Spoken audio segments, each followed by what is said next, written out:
Hello, hi hello, আশা করি সবাই ভীষণ ভালো আছেন। আপনাদের ভালোবাসা ও আশীর্বাদে আমিও সুখে দুঃখে ভালোই আছি। আবারও একটা নতুন ব্লগে সবাইকে জানাই অনেক ওয়েলকাম। আজকে বানাবো লাল শাকের তরকারি খুবই সিম্পলভাবে। তো চলুন দেখে নিই নিরামিষ দিনে কীভাবে সুস্বাদু লাল শাকের তরকারি বানানো যায়।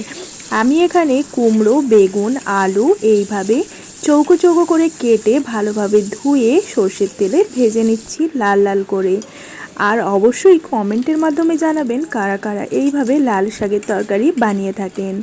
এরপর আমি কিছুটা ডালের বড়ি ভেজে নিলাম, আর এটা খেসারির ডালের বড়ি। তো এটাও আমি খুবই অল্প তেলে একদম লাল লাল করে ভেজে নিলাম।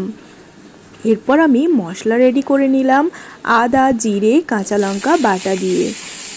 আর কড়াইতে একদম অল্প পরিমাণ তেল দিয়ে শাকটা দিয়ে দিলাম। শাকটাও আমি আগে থেকে কেটে বেছে ধুয়ে রেখেছিলাম, সেটা ভালোভাবে এইভাবে জল ঝরিয়ে রেখেছিলাম এবং তেলের উপর দিয়ে হালকা নাড়াচাড়া করে বাটা মশলাটা দিয়ে দিলাম।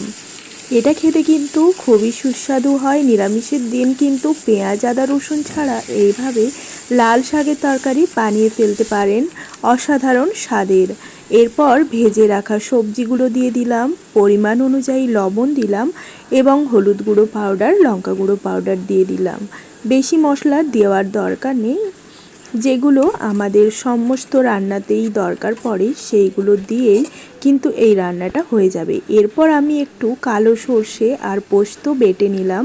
এই কালো সর্ষে আর পোস্তটা একদম শেষে দিয়ে দেব, যখন সবজিগুলো ভালোভাবে সেদ্ধ হয়ে যাবে। আজকের এই রান্না কেমন লাগলো সেটা অবশ্যই কমেন্ট করে জানাবেন। ভালো লাগলে প্লিজ ভিডিওতে একটি লাইক করে যাবেন, সাথে আপনার মূল্যবান কমেন্ট করতে একদম ভুলবেন না। আর অবশ্যই বন্ধুদের সাথে শেয়ার করে দেবেন। আর আমার চ্যানেলে নতুন বন্ধু হলে অবশ্যই চ্যানেলটি ফলো, আর যদি আপনি ফেসবুক পেজ থেকে দেখেন তাহলে অবশ্যই ফলো করবেন। আর যদি আমার YouTube channel cook at Tulika kitchen থেকে দেখছেন তাহলে অবশ্যই আমার ইউটিউব চ্যানেলটি সাবস্ক্রাইব করবেন। তো সবাই আমার সাথে থাকার জন্য সবাইকে জানায় অনেক অসংখ্য ধন্যবাদ। এইভাবেই পাশে থাকার অনুরোধ রইল।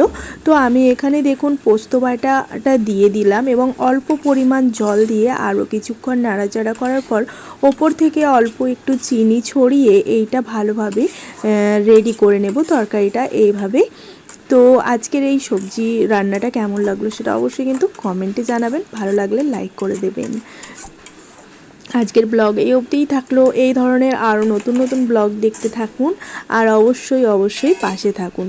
আজকে দুপুরের থালিটাও সাজিয়ে নিয়েছি। ডালের বড়া করেছিলাম, আমড়া দিয়ে ডালের বড়ার টক, লাল শাকের তরকারি আর ডাল আর সাদা ভাত।